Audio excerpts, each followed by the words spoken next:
சென்னை மறைமலை நகர் ரயில் நிலையத்திற்கு எதிரே 1 கிலோமீட்டர் தொலைவில் அமைந்துள்ளது கடம்பூர். கடம்பூர் தர்கா என்று ஒன்று இருக்கிறது. அந்த கடம்பூர் தர்காவில் ஒரு சாது உள்ளார். செய்வினை, தோஷம், திருமண தடை, குழந்தையின்மை, காரிய தடை, பேய் பிசாசு பிடித்தவர்கள் போன்றவர்களுக்கான இந்த பிரச்சனைகளை பார்த்து தீர்த்து வைப்பதாக கேள்விப்பட்டோம். அவரை நேரில் சென்று சந்தித்த போது அவர் வித்தியாசமாக நமக்கு அளித்த பேட்டியை நீங்களே பாருங்கள்.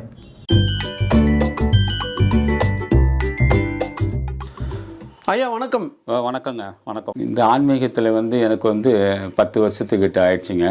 இந்த ஆன்மீகம் எனக்கு கிடைச்சது யாரும் எனக்கு குரு இல்லை, யாரும் எனக்கு சொல்லிக் கொடுக்க கிடையாது. இது நான் கற்றுக்கிட்டும் வரல. இது இறைவன் எனக்கு கொடுத்த மிகப்பெரிய ஒரு கிஃப்ட்டு.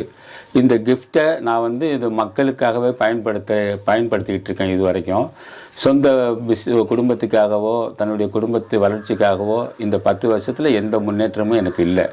மக்கள் என்னை தேடி வர்றாங்களா, அவங்க பிரச்சனைகளை தீர்க்கறதுக்காக இது மாதிரி பண்ணிகிட்ருக்கிறேன். ஐயா, இப்போ இந்த பில்லி சூன்யம் எடுக்குன்னு சொல்கிறாங்களே, அதை பற்றி கொஞ்சம் சொல்லுங்கள் ஐயா. அதாவது இப்போ வீட்டில் ஒரு சைவன கோளாறு இருக்குதுன்னு சொன்னால் அந்த வீட்டில் உள்ளவங்களுக்கு ஃபேஸ் மாறும், குடும்பத்தில் தேவையில்லாத சண்டைகள் இருக்கும், அப்புறம் அவங்க தொழில் செய்கிறதெல்லாம் கொஞ்சம் கொஞ்சமாக அடி வாங்கிட்டே போகும். லாஸ்ட்டில் பார்த்திங்கன்னா பயங்கரமான நஷ்டத்துக்கு ஆளாகி நிற்பாங்க. அதை நான் தெரிஞ்சுக்கிறது எப்படின்னு கேட்டால், என்னை சந்திக்க வர்றவங்க வீட்டில் எலுமிச்சம்பழத்தை வச்சு எடுத்துகிட்டு வரணும். வரும்போது ஊதுபத்தி எடுத்துகிட்டு வரணும். எலுமிச்சம்பழத்தை நான் பார்த்துட்டு செய்வனது இருக்கா இல்லையான்னு சொல்லுவேன். அந்த ஊதுபத்தியும் எலுமிச்சம்பழம் தான் நமக்கு முக்கியமான ஒன்று. வரும்போது அதை எடுத்துக்கிட்டு தான் வரணும். என்னை சந்திக்கிறதுக்கு நான் வாங்குகிற பீஸு வெறும் 150 ரூபா தான். மற்றபடி செய்வனை எடுக்கிறதுக்கு உள்ள செலவாகும். எடுக்கிறதுக்கு நான் அங்கே போகணும் இங்கே போகணுங்கிற வார்த்தையே இங்கே கிடையாது. இங்கே முழுமையான ஒரே விஷயம் அன்னதானங்கிற ஒரு விஷயந்தான். இப்போ என்னை சந்திக்க வர்றவங்க 150 ரூபா கொடுத்தா எல்லா பிரச்சனையும் தீர்ந்துருமானா அது கிடையாது. 150 ரூபாயில் அவங்க பிரச்சனைகளை நான் சொல்லிவிடுவேன். அவங்க எதுவுமே சொல்ல தேவையில்லை. எலும்பிச்சம்பழத்தை கையில் கொடுத்துட்டு அவங்க உட்காந்தா போதும். அவங்க என்ன பிரச்சனை அவங்களுக்கு நடக்குதுன்னு நானே சொல்லுவேன். அதை சொல்கிறதுக்கு நான் வாங்குகிற வெறும் கூலி அதோடைய பீஸ் 150 ரூபா மட்டும்தான். மற்றபடி செய்வனை இருக்குது அவங்க வீட்டில் இருக்குன்னா நான் நடத்தக்கூடிய இந்த அமாவாசை பௌர்ணமியில் அன்னதானம் பண்ணுறோம். அந்த அன்னதானத்துக்கு உதவி பண்ண சொல்லுவேன். அந்த உதவியும் எப்படின்னா அதையும் சொல்லிடலாம். இப்போவே எப்படின்னா, ஒரு செய்வனை மிகப்பெரிய செய்வனையில் பாதிக்கப்பட்டிருக்காங்கன்னா இங்கே அன்னதானம் பண்ணக்கூடியதில் முதல் பெரிய செலவு இங்கே நடக்குதுன்னா அதில் ஒரு பகுதி இவங்க ஒரு 7500 ரூபாங்கிறது ஒரு பெரிய அமௌண்ட்டாக இங்கே கொடுக்கப்படுது. ரெண்டாவது, வசதி வாய்ப்பு கம்மியாக இருக்குது, பாதிப்பாகி ரொம்ப கஷ்டத்தில் இருக்காங்கன்னா இரண்டாவது உதவி அவங்க 5000 ரூபா பண்ணலாம். அதுக்கும் மேலேயும் கஷ்டமாக இருக்கிறாங்க, வழியே இல்லைன்னா கடைசியாக உதவி அவங்க பண்ணலாம் வெறும் 3000 ரூபா. இதுவும் ஒரு முறை தான். அவங்க லைஃப்பில் எனக்கும் அவங்களுக்கும் தொடர்பு எத்தனை வருஷம் இருந்தாலும் அன்னதான காசு வாங்குறது இல்லை. லைஃப்பில் அவங்க கொடுக்க வேண்டியது ஒரு முறை தான். அந்த பிரச்சனைகள் தீர்ந்த பிறகு நல்லா ஆயிட்டோம் அப்படின்னாலும் நான் பணம் வாங்க போகிறதில்ல. இந்த இடத்துக்கு ஏதாவது ஒன்று அவங்க செய்யலாம். இது என்ன கோரிக்கை, ஏதாவது இந்த இடத்துல கம்மி என்ன தேவைப்படுதுங்கிறத அவங்களா செய்யலாமே தவிர பணம் பட்டுவாடா மட்டும் யார்ட்டையும் வாங்குறது இல்லைப்பா. ஐயா, இப்போது வெறும் எலுமிச்சம்பழத்தில் ஊதத்தில் பில்லி சூனத்தை சரி பண்ணுவாங்களா ஐயா? இல்லை, எலுமிச்சம்பழம் ஊதுபத்தி எலுமிச்சம்பழத்தை வச்சு பில்லி சூனியம் இருக்கான்னு கண்டுபிடிப்பேன். அதுக்கு பிறகு நான் இங்கே அந்த கொடிமரத்தில் அந்த பௌர்ணமி ஆகட்டும் அமாவாசை ஆகட்டும் அந்த 12 மணிக்கு கரெக்டாக அந்த 12 மணிக்கு அந்த கொடிமரத்தில் கொடிமரம்னு சொன்னால் யார் யார் கொடிமரம் அப்படின்னு சொன்னால், திருநெல்வேலியில் பக்கத்தில் இருக்கக்கூடிய சையத் அலி ஃபாத்திமா ஷேக் முகமதுங்கக்கூடிய ஆத்தங்கர பள்ளிவாசல் கூடிய அந்த தாயோடைய புனிதமான பிரார்த்தனையும், அடுத்தது நாகூர் ஷரீப் தர்காவில் இருக்கக்கூடிய காதர் அவுலியாங்கிறவுடைய அவருடைய பிரார்த்தனையும், இப்படி ஒரு 6 பேர் கஸ்மூர் ஏர்வாடி இதை மாதிரி இருக்கக்கூடியவங்க 6 பேருடைய பிரார்த்தனைங்கிற மிகப்பெரிய துவாவை வச்சு அல்லாங்கிற ஒரு மகத்தான அவனுடைய மிகப்பெரிய உதவியை வச்சு அந்த பில்லி சூனியத்தை அங்கே 12 மணிக்கு சார்பாக நீக்கிடுவேன். அந்த அமாவாசை பௌர்ணமியில் அந்த பில்லி சூனியத்தை நீக்கிறதுக்கு நான் ஈடுபடும் போது அன்னதானத்துக்கு உதவி பண்ணுறவங்களுக்கு மட்டும்தான் அங்கே நான் அதை பண்ணுறேன். ஏன்னா நான் இந்த இதை நான் செய்கிறேன் 50 ரூபாவும் 1 லட்ச ரூபாவும் 20,000 நான் சொல்கிறது இல்லை. அன்னதானம் சாப்பாட்டுக்கு உள்ள செலவுக்கு அவங்க ஒரு உதவி பண்ணணும். அதுவும் ஒரு முறை தான். ஏன்னா அமாவாசைக்கு நீங்கள் வாங்க, பௌர்ணமிக்கு அடுத்தது வாங்க அப்படிங்கும்போது பணம் வாங்குறது இல்லை. அந்த ஒரு முறை தான். அந்த 12 மணிக்கு நான் வந்து சார்பாக அவங்களுடைய பிரச்சனையை நான் நீக்கும்போது அதில் எனக்கு சரியாக நீக்கப்படலைன்னா அடுத்தது பௌர்ணமிக்கு ஸ்டார்ட் பண்ணி அமாவாசையில் முடிப்பேன். அது வரும்போது அன்னதானத்துக்கு காசு கிடையாது. இது ஒரு முறை தான் லைஃப்பில். இது வந்து எனக்கு ஊதுபத்தி எலுமிச்சம்பழங்கிறது எனக்கு ஒரு கருவி. அது எனக்கு என்னன்னு தெரிஞ்சுக்கிறதுக்கு மிகப்பெரிய உதவி எனக்கு பண்ணுறது இறைவன். ஐயா, இப்போ அந்த பில்லி சூனியம்னு சொல்கிறாங்களா, அது உண்மைங்களா, இருக்கா? 100க்கு 100 உண்மைங்க. அதாவது இது எப்படி வருதுன்னு கேட்டால், ஹஸ்பண்ட் ஒய்ஃபு ஒற்றுமையாக இருக்கிறத நான் குடும்பத்தில் யாராவது ஒருத்தவங்க அதை பிரச்சனையை பண்ணி ஒன்றும் இல்லாமல் ஆக்கிடுறாங்க. ரெண்டாவது என்ன பண்ணுறாங்கன்னா, இவங்களுக்கு வாரிசு இருக்கக்கூடாது, இருந்தால் பிரச்சனைகள் வேறு மாதிரியாக போகணும்னு அவங்களுக்கு குழந்தை கிடைக்காமையும் செய்கிறாங்க. வசதி வாய்ப்பாக செம்மையாக இருக்கான், தெனவாட்டாக பேசுகிறான், எல்லாரையும் எழுத்து நிற்கிறான், இவனை ஒடுக்கணுன்ட்டு அதுவும் பண்ணுறாங்க. ரெண்டாவது வீடு அருமையாக கட்டிட்டாங்க, ரொம்ப பயங்கரமாக இது பண்ணுறாங்க, இவங்களை எப்படியா அந்த வீட்டை விட்டு அனுப்பணும், இல்லை அந்த வீடை விற்க வைக்கணுன்ட்டு அதுவும் பண்ணுறாங்க. குழந்தையே இவங்களுக்கு இருக்கக்கூடாதுன்னு பண்ணுறாங்க, ஹஸ்பண்டு இப்போ சேர்ந்து இருக்கக்கூடாதுன்னு பண்ணுறாங்க.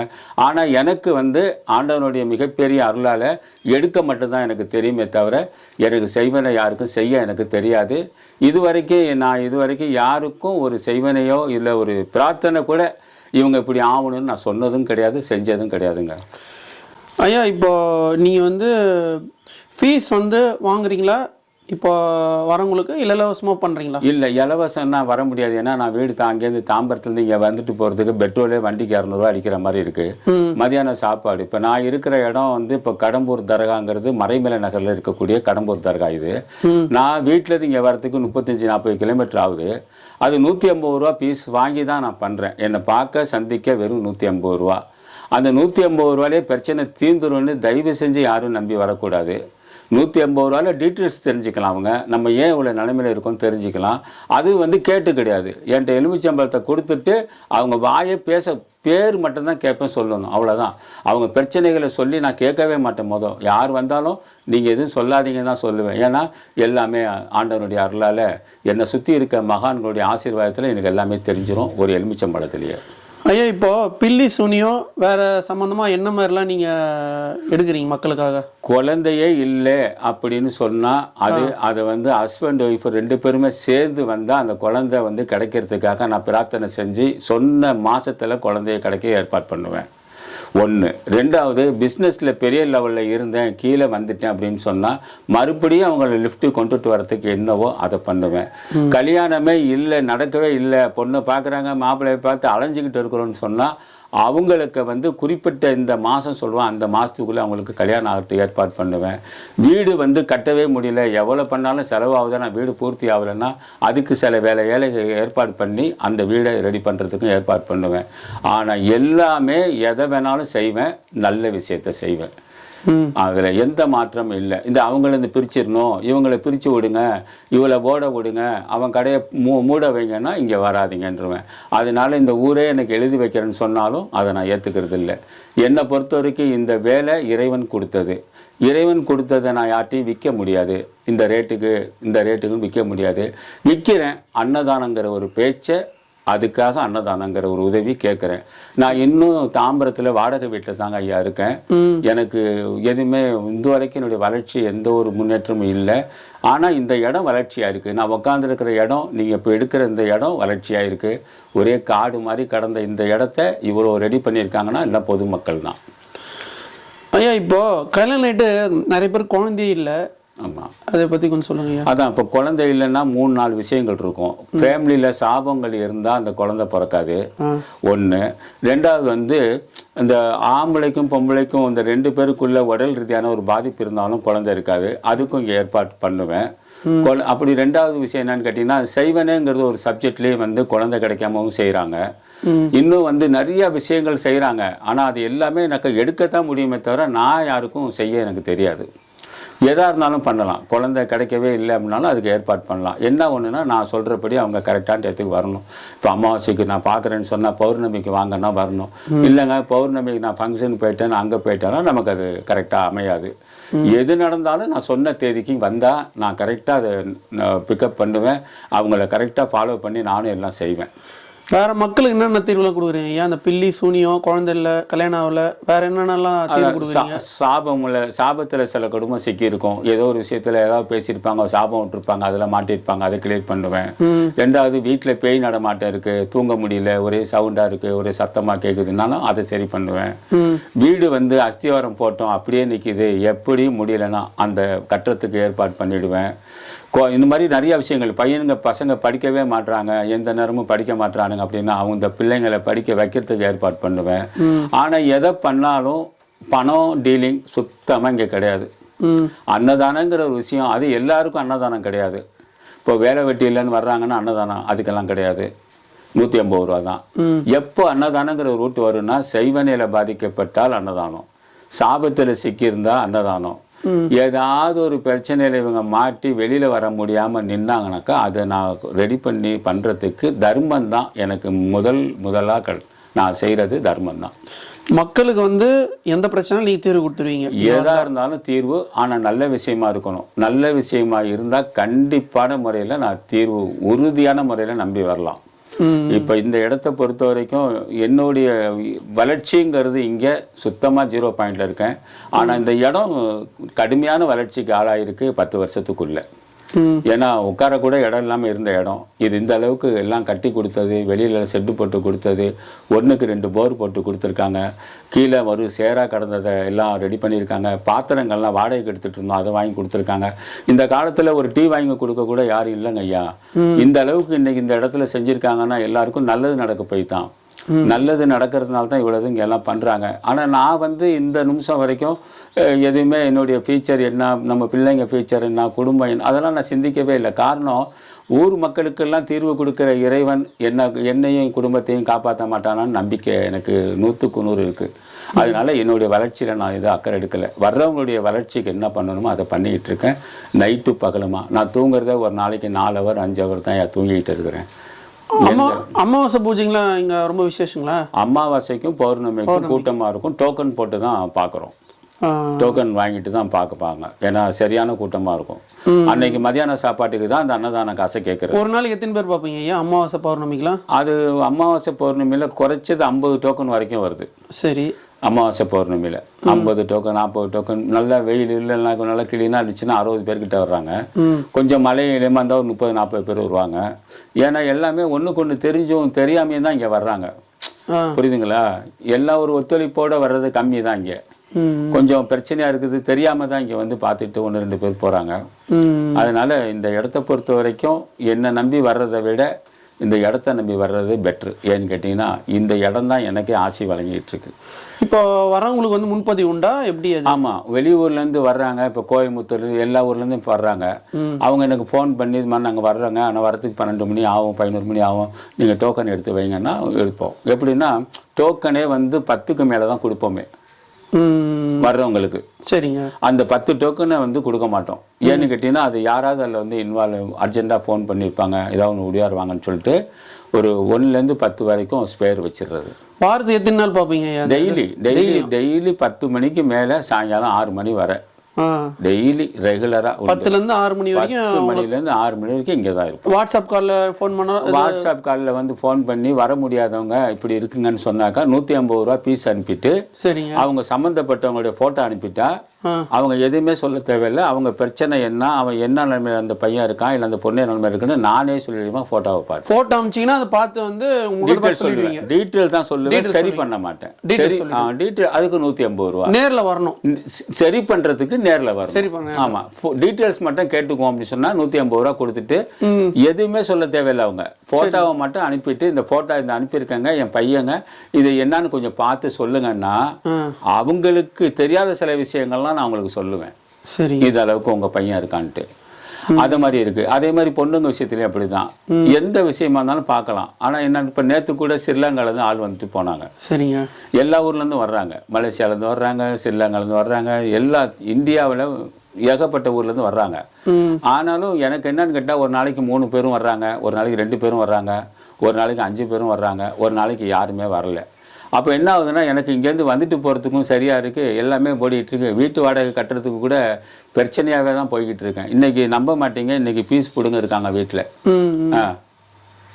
சரி. இந்த நிலைமையில தான் நான் இருக்கேன். ஆனாலும் இது வரைக்கும் யாருக்கிட்டையும் பேரம் 20,000 ஆகுங்க 50,000 ஆகுங்கிறது கிடையவே கிடையாது. எனக்கு தர்மம்னு பெரிய லெவலில் அன்னதானத்துக்கு கொடுக்குற மாதிரி இருந்தால் 7,500 தான். அதுதான் மிகப்பெரிய தர்மமாக இங்கே வாங்குறது. சரி, அதுதான் இங்கே உள்ள விஷயங்க ஐயா.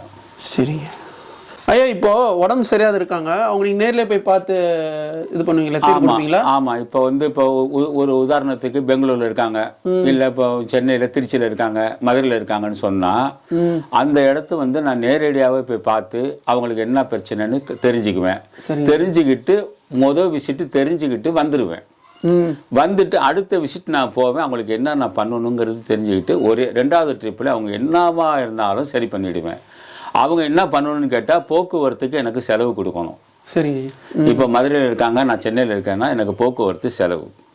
நான் என்ன பொருளை கொண்டு போகிறேன், தகுடு எடுத்துகிட்டு போவேன், சில நேரத்தில் ஆயத்துகள் எடுத்துகிட்டு போவேன், சில நேரத்தில் அவங்களுக்கு என்னென்ன தேவை அதெல்லாம் எடுத்துகிட்டு போவேன். அதுக்கு தகுதியானது அவங்க கொடுக்கணும்.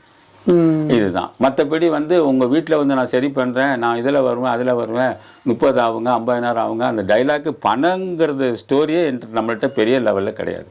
முடியாமல் இருந்தால் தான் போவேனே தவிர அதுக்குன்னு நல்லா இருக்கிறவங்க எனக்கு வர டைம் இல்லைங்க நீங்கள் வாங்கன்னு சொன்னாங்க யோசிப்பேன். சரி உங்களுக்கே வர முடியலைங்கிறீங்க, முடியாமல் இருக்காங்க, ரொம்ப முடியல, அவங்களால ஆட்டோலையும் போக முடியாது, ட்ரெயின்லேயும் போக முடியாது, நீங்கள் வந்து பார்க்க முடியுமான்னு கேட்டால் அதுக்குள்ளே அமௌண்ட் அவங்க கொடுக்கணும். சரி. நான் வந்துட்டு போகிறதுக்கு இதுதான். எனக்கு எல்லாமே அன்பளிப்பாக நிறையா கொடுத்துருக்காங்க தம்பி. சரி. பென்ஸு கார் அன்பளிப்பாக கொடுத்துருக்காங்க, புரியுதுங்களா? இப்போ வாசலில் நிற்கிற புல்லட் அன்பளிப்பாக கொடுத்துருக்காங்க, இந்த ஆப்பிள் ஃபோனை அன்பளிப்பாக கொடுத்துருக்காங்க, புரியுதுங்களா?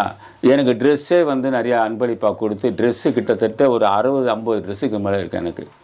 ஆனால் என்கிட்ட பணம்னு பார்த்துட்டிங்கன்னா இன்றைக்கி பார்த்தீங்கன்னா இப்போ இது கூட காட்டுறேன், 2 ரூபாயோ 3 ரூபாய் தான் அக்கௌண்ட்லேயே இருக்குது. 2 ரூபா 3 ரூபானா 2000 3000 இல்லை, வெறும் 2 ரூபா 3 ரூபா தான். ஏன்னா அக்கௌண்ட்டில் பணமும் கிடையாது. பணங்கிற ஸ்டோரிக்கு இங்கே வேலை கிடையாது. ஒருத்தவங்களுக்கு நல்லது நடந்துருச்சுன்னா அன்பளிப்பாக எதை கொடுத்தாலும் வாங்கிக்குவேன், பணத்தை தவிர. மக்களுக்கு வந்து நீங்கள் வந்து சேவை செய்கிறது தான் வேலை, வேறு எந்த நோக்கமும் இல்லை. இது இறைவனுடைய அருள். இந்த அருள் எல்லா மக்களுக்கும் போய் சேரணும். கண்டிப்பாக அந்த மக்கள் எல்லாம் செபிச்சமாக வாழணும். எல்லா பிரச்சனைக்கும் தீர்வுக்கும் வழி இங்கே இருக்குது. வர வேண்டிய இடம் மறைமலை நகர், அதாவது செங்கல்பட்டுக்கு இந்த பக்கம், இந்த சைடாக வந்தால் கூடுவாஞ்சேரிக்கு அந்த சைடு. சரி ஐயா. மறைமலை நகரில் இறங்கி ஆட்டோவில் வந்தாலும் இதில் ட்ரெயினில் வந்தாலும் சரி, பஸ்ஸில் வந்தாலும் சரி, ஆட்டோக்காரங்கள்ட்ட கடம்பூர் தர்காவுக்கு போகணுன்னு சொன்னால் அங்கே இருக்கிற 2 ஆட்டோவுக்கும் இந்த இடம் தெரியும். இப்போ அந்த ஃபோட்டோஸ்லாம் இருக்குங்க, நிறைய ஃபோட்டோ, இதை பற்றி கொஞ்சம் சொல்லுங்கள் சார். அதெல்லாம் வந்து இப்போ இந்த ஃபோட்டோஸில் வந்து நம்ம எலுமிச்சப்பழம் வச்சிருக்கிறதோ, இது இந்த மாதிரி அவர் ப்ரொசீஜர் வச்சு பார்க்குறதோ, இது வந்து ஒரு தவறான ஒரு இதுவே கிடையாது. வர மக்கள் வர முடியாதவங்க நல்லா ஆகணுங்கிறதுக்காக தான் இது வந்து இப்போ கரண்ட்டாக நடந்துட்டு இருக்குது. இப்போ வர மக்களுக்கு இதை நம்ம பண்ணிட்டு இருக்கிறோம்.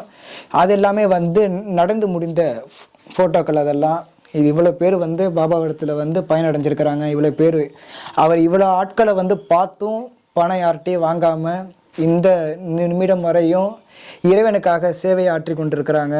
கண்டிப்பாக இங்கே வாங்க, நல்லதே நடக்கும். இப்போ இந்த ஃபோட்டோஸ் இவ்வளோ வைக்கிறாங்க எதனாலுங்க? இந்த ஃபோட்டோஸ் எல்லாம் ஆட்கள் வந்து வர முடியாமல் இருக்கிறவங்க இங்கே நம்ம சில பேர் வந்து ஃபோட்டோஸ் வந்து எடுத்துகிட்டு வந்து கொடுப்பாங்க, இவங்க ஆள் மாற்றணும் நல்லா ஆக்கணும் அப்படின்னு சொல்லிட்டு. அந்த ப்ரொசீஜருக்காக தான் இங்கே பாபா வந்து ஃபோட்டோ வாங்குறாங்க, மற்றபடி வேற ஒன்றும் இல்லை. சரி. இப்போ இந்த ஃபோட்டோ வந்து வச்சிங்கன்னா எல்லாமே நல்லதே நடக்கும்.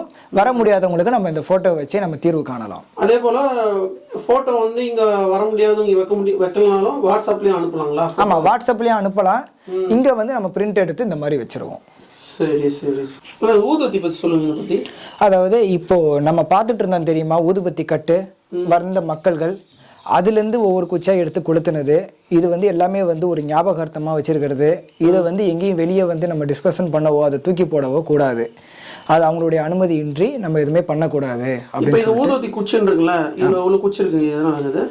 இது மக்கள்கள் நம்ம பாபாவை பார்க்க வரும்போது சந்திக்கும் போது அவர் கொளுத்தின குச்சிகள் தான் இதெல்லாம். அதாவது இங்கே பாபா வந்து 10 வருட காலமாக பார்த்து கொண்டிருக்கிறார் சொல்லிட்டு இப்போ பேட்டியில் வந்து கேட்டிங்க. அவர்களை இதுவரையும் வந்து சந்திக்க வந்த மக்கள்கள் இது. அதே மாதிரி அவர் சென்ற தர்காக்களுடைய ஒவ்வொரு படங்களும் இங்கே இருக்குது. அவர் போயிட்டு ஆசி வாங்கிட்டு வந்த மகான்களுடைய ஒவ்வொரு தர்காவுடைய புகைப்படங்களும் அங்கே மாட்டியிருக்கிறது. அதே மாதிரி இதில் வந்து இந்த துணிகள்லாம் என்னன்னு சொல்லி கேட்டிங்கன்னா சமாதியில் போர்த்தக்கூடிய அந்த மகான்கள் இருக்கக்கூடிய இடத்துல அடக்கமாகக்கூடிய அந்த இடத்தில் போற்றக்கூடிய துணிகள், அந்த துணிகளும் இங்கே ஞாபகார்த்தமாக இருக்குது. பாபா இதுவரை சந்திச்சவுடைய மக்கள்கள் இது, பாபா அமரும் இடம் இதுதான். இங்கே வர மக்கள்களுக்கு தீர்வு காணக்கூடிய ஒரு மெயினான ஒரு இடமாக இந்த இடம் இருக்கிறது.